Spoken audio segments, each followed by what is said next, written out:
Captain's Log, USS Montana. Day 137 of Extended Patrol. Command still hasn't approved our requisition for updated NAV systems. Maintenance Chief says we should be grateful. At least we still have physical controls to fix when they break.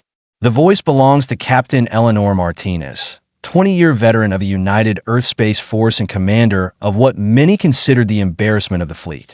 The Montana was the last analog hybrid starship still in service, kept operational as a training vessel and occasional museum piece.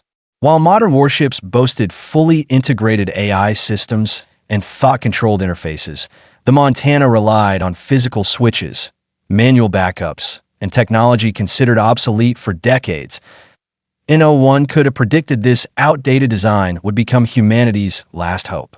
Hull breach in Section 4. Sealing emergency bulkheads. Navigation's down. Switching to manual. Going offline. All ships, all colonies. Everything's going dark. Those desperate transmissions were the last communications received when the Archon Hive launched their first attack. Within hours, humanity's most advanced defenses fell silent.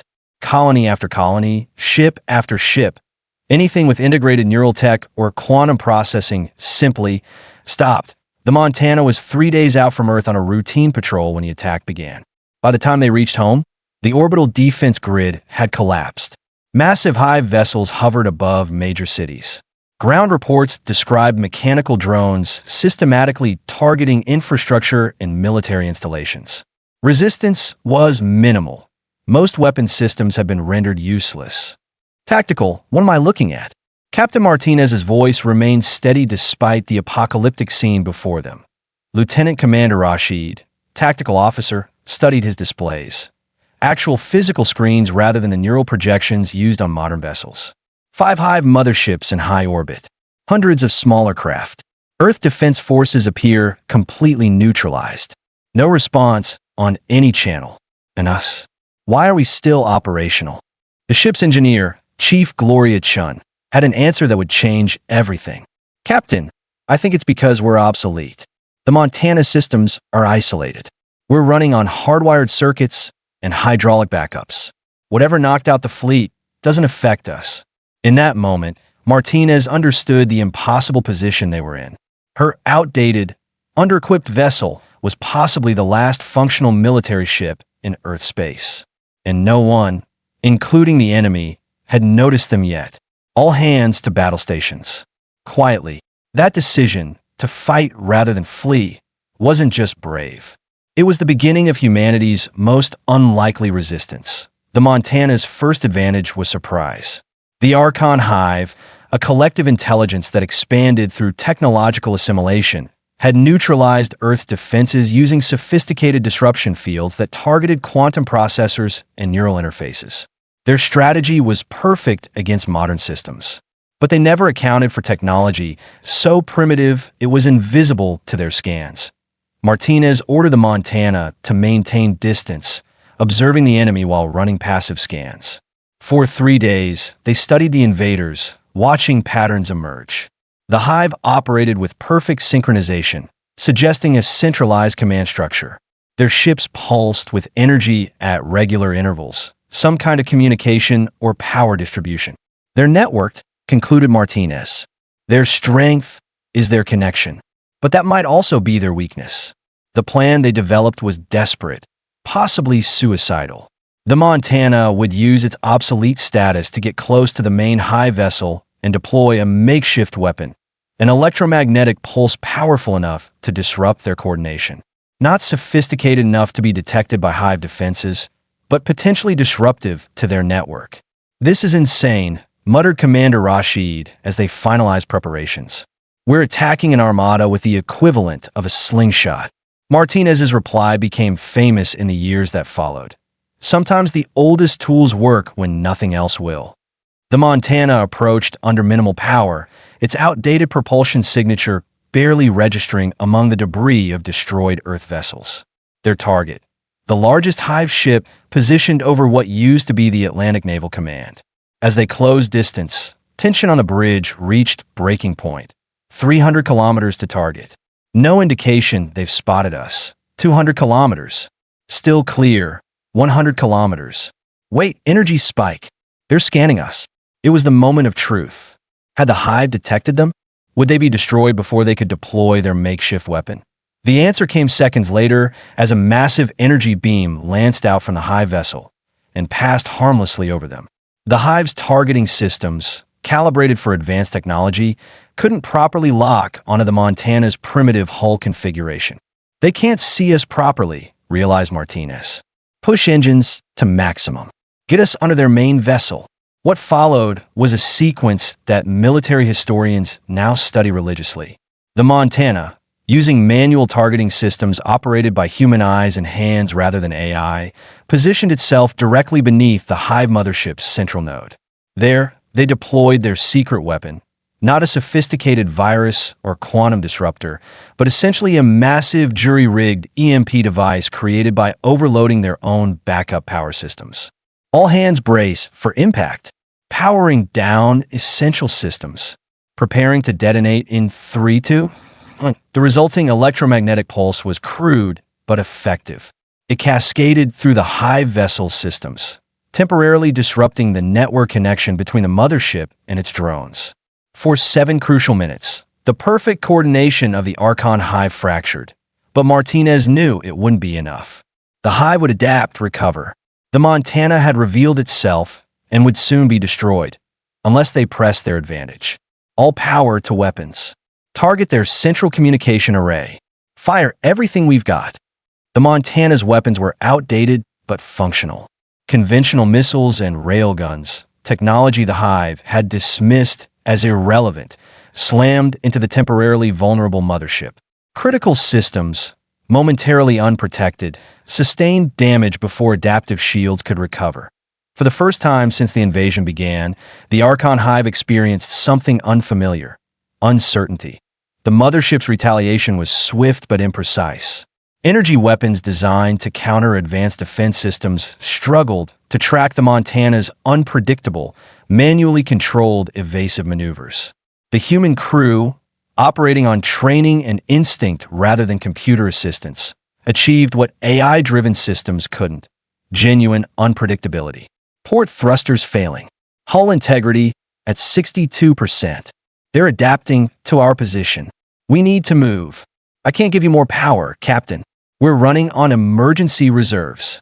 The Montana sustained heavy damage, but remained operational.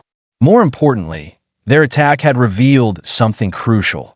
The Hive's dependence on technological superiority was also its weakness. When faced with systems too primitive to interface with, their perfect coordination became confused. Martinez ordered a retreat, pushing the damaged Montana to its limits as they escaped Earth's orbit. The Hive pursued briefly before breaking off, their attention returning to the more significant task of planetary subjugation. They dismissed the Montana as an anomaly, a statistical irrelevance. That dismissal would prove their undoing in the weeks that followed. The Montana became the center of a growing resistance. They located scattered human survivors in the outer colonies, outposts so remote and technologically limited that the Hive had ignored them, using methods that would have been considered criminally outdated before the invasion. Radio transmissions, physical data transfers, and analog coordination. They began to form a network the Hive couldn't detect or disrupt. "We don't need the most advanced technology," Martinez told the assembled leaders of the resistance.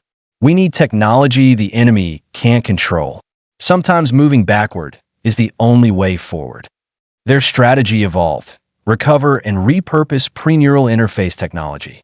Training programs were established to teach younger generations how to operate manual systems. Old satellites were reactivated using physical switches rather than quantum uplinks.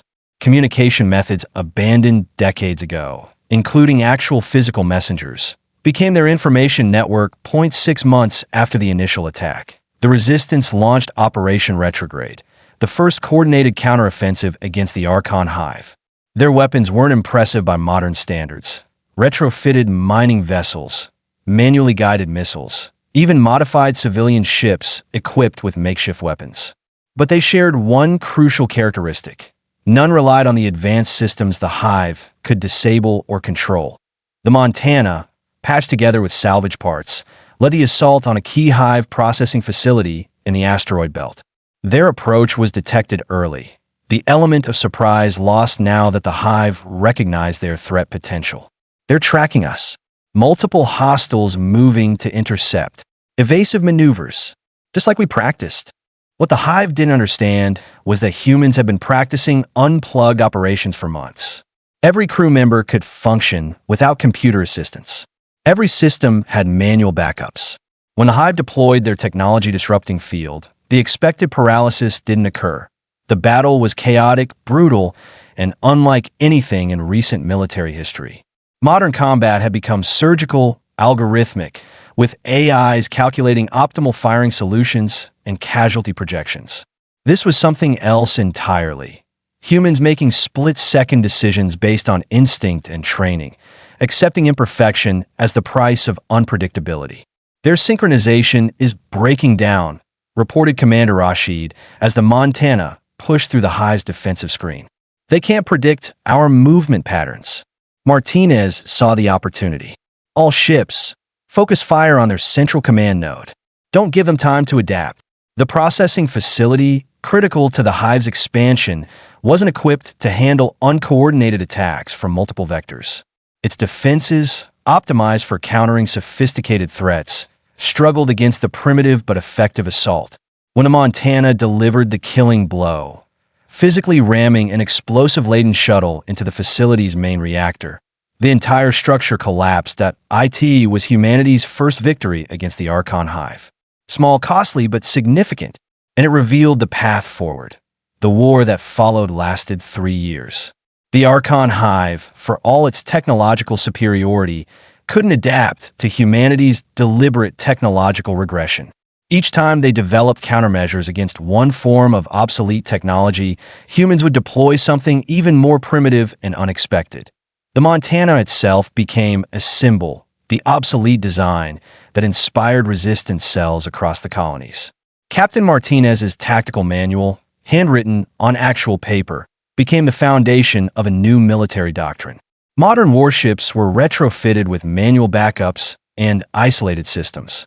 Specialized units trained to function without neural augmentation or AI assistance. The final battle for Earth began on the 3rd anniversary of the invasion. The Resistance Fleet, a bizarre collection of retrofitted vessels ranging from cutting-edge to positively antique, approached Earth using dispersed formation tactics that predated AI battle coordination. This is Captain Martinez to all vessels. Today we take back our home, not with superior technology, but with human ingenuity. The more complex the system, the more ways it can fail. Remember your training. Trust your instincts. Maintain communication discipline. The Hive had prepared for this assault, adapting their defenses to counter the primitive weapons and tactics previously used against them. What they hadn't anticipated was humanity's willingness to embrace even more radical technological regression. Martinez had discovered something critical about the Hive's disruption field. It operated on specific frequency bands that targeted known human technology. Anything outside those parameters remained functional. So the Resistance deployed weapons so archaic they bordered on historical. Ballistic projectiles with mechanical triggering mechanisms, manually guided kinetic impactors, even modified solar reflectors to direct concentrated light against sensitive Hive sensors. They're trying to adapt. The excitement in Commander Rashid's voice was palpable as the Montana pushed through the Hive's orbital defenses. Their countermeasures are targeting our decoys. The decoys, automated drones broadcasting signals mimicking advanced human technology, drew the Hive's attention while the actual attack force approached from multiple vectors. When the disruption fields activated, nothing happened to the attacking fleet. Their systems were too primitive, too isolated to be affected. The battle for Earth's orbit lasted 14 hours. The Resistance suffered heavy losses. Mechanical systems failed. Manual targeting proved less accurate than AI assistance. Human operators reached the limits of their endurance. But they pressed forward, their attacks too varied and unpredictable for the Hive to establish effective countermeasures. When a Montana finally breached the defenses surrounding the main Hive mothership, Martinez executed the final phase of their plan. Not a sophisticated cyber attack or targeted strike, but something the Hive could never have anticipated: physical infiltration. Boarding teams prepare for deployment. Remember, once inside, maintain zero electronic emissions. Physical communications only. Elite teams of resistance fighters, equipped with mechanical weapons and chemical explosives, launch from the Montana toward the mothership. Their objective: reach the central processing core and deploy a weapon specifically designed to overload the Hive's network connections. A modified version of the EMP that had proven effective in their first encounter, but massively amplified. The Hive, which had assimilated countless advanced civilizations, had no defense protocols for being physically boarded. Their internal security relied on technological superiority, automated systems, and energy fields that human infiltrators simply bypassed using mechanical means. "We've reached the central chamber," came the report via a physical communication line, literally a string phone running through the boarding tubes. Deploying the package. The package, a cascade disruptor designed by Chief Engineer Chun, triggered a feedback loop in the Hive's communication network. Rather than trying to destroy their technology, it used their own perfect coordination against them, creating a self-amplifying error that spread through their entire system. For the first time, the Archon Hive experienced the technological equivalent of pain. Their perfect synchronization became their downfall as the error cascaded through every connected node, every drone, every ship in their fleet. The Hive's response was immediate and unexpected: retreat. Ships disengaged from orbit, abandoned ground forces, and moved toward the outer system. The collective had decided that humanity, with its willingness to embrace technological regression, represented a threat they couldn't easily neutralize. As the last Hive vessels disappeared beyond Neptune's orbit, the Montana led the Liberation Fleet back to Earth. Landing parties discovered the planet damaged but recoverable. The Hive's forced withdrawal had left their ground forces isolated and uncoordinated, making them vulnerable to resistance fighters who had been waging guerrilla warfare for years. 3 weeks after the battle, Captain Martinez stood before the newly reformed Earth Defense Council. Her uniform was worn, patched in multiple places, like her ship, maintained through ingenuity rather than replacement. "The Archon Hive isn't defeated," she cautioned. "They're regrouping, adapting. We won a battle, not the war." "Then what do you recommend, Captain?" asked the council chair. "We can't remain technologically primitive forever. Progress is essential to survival." Martinez's answer defined humanity's approach to technology for generations to come. "We don't abandon advancement. We ensure redundancy." Every neural interface backed by physical controls. Every AI system with human oversight capabilities. Every quantum network with isolated backup systems. The lesson isn't that old technology is superior. It's that dependency on any single technological approach creates vulnerability. Diversity isn't just strength in biology, it's strength in technology too. The Reconstruction era that followed saw a fundamental shift in humanity's relationship with technology. The integration of advanced and primitive systems became standard practice. Neural interfaces remained, but all operators trained regularly without them. AI assistants evolved, but with mandatory mechanical bypasses. The term elegantly redundant entered engineering vocabulary, designs that embraced multiple technological approaches to achieve the same function. The Montana itself became a permanent memorial, eventually placed in orbit around Earth as a museum and training facility. Its outdated systems, once the subject of mockery, were now studied by every military officer and engineer in training. Captain Martinez declined promotion to admiral, preferring to remain in active service. She supervised the development of a new class of vessels, hybrid ships that combined cutting-edge technology with mechanical backups and isolated systems. The lead ship of this class was christened Redundancy, a name that would have seemed uninspiring before the war, but now carried profound significance. 20 years after the Hive's retreat, long-range sensors detected their return. A larger fleet, presumably with adapted tactics and technology. But humanity was ready. Their defense systems now operated across the entire technological spectrum, from quantum entangled communication networks to mechanical relay systems. When the Hive deployed their disruption fields, expecting to cripple Earth's defenses, they discovered a civilization prepared to fight across any technological context. The Second Hive War lasted just 6 days. Unable to establish technological dominance, the collective withdrew permanently from human space.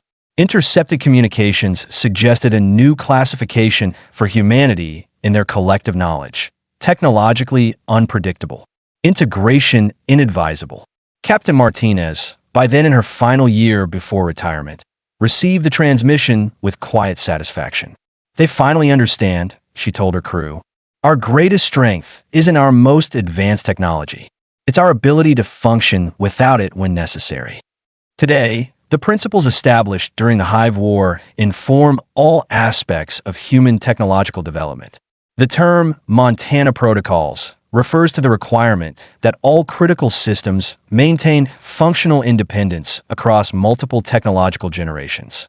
Starship crews train regularly in unplugged scenarios, operating without computational assistance. Engineering students must demonstrate proficiency in both cutting-edge and legacy technologies to graduate. The USS Montana itself, after a century of service as a memorial and training vessel, was finally decommissioned last year. During the ceremony, the current Earth Defense Force commander offered a tribute that captured its legacy. The Montana reminds us that obsolescence is relative. In the right context, yesterday's technology can become tomorrow's salvation. As we push the boundaries of advancement, we carry this lesson. The most resilient systems aren't simply the most advanced, they're the most adaptable. Sometimes, moving backward is the path forward. As humanity continues its expansion throughout the galaxy, this philosophy has proven its worth repeatedly. While other civilizations pursue single technological paths to their logical extremes, humans maintain their characteristic technological diversity. It's messy, less efficient in the short term, but ultimately more resilient. And somewhere out there, the Archon Hive continues its existence, assimilating and evolving. But they give human space a wide berth. They've learned what happens when they face an enemy willing to embrace both the future and the past. An enemy whose obsolete designs become their greatest strength when conventional wisdom fails. If you found this story of technological resilience interesting, hit subscribe and let me know in the comments which aspect of the Montana story you'd like to hear more about. Was it the ingenious retrofitting by Chief Engineer Chen? The ground resistance movement on occupied Earth? Or perhaps the development of the hybrid fleet that ultimately secured humanity's future? Let me know. And until next time, remember that sometimes the best backup system is the one that never needed an update in the first place.